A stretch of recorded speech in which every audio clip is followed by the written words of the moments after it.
ইনবক্সে মেসেজ আসবে কিন্তু সিন হবে না, রিপ্লাই পাবে না, পরে থাকবে ওইভাবেই। কেউ কেউ হয়তো অপেক্ষায় থাকবে, এই বুঝি আসলো অনলাইনে।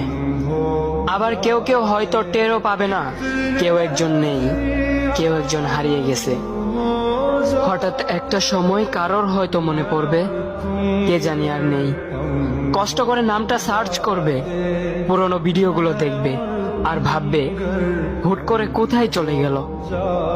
আবার কেউ কেউ হয়তো একদিন দুই দিন না পেয়ে ফ্রেন্ড লিস্ট থেকে আনফ্রেন্ড করে দেবে।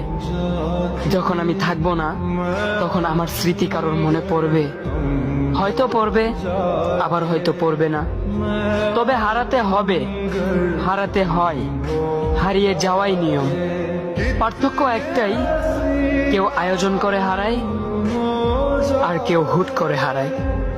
আমি না হয় হুট করে হারিয়ে যাব।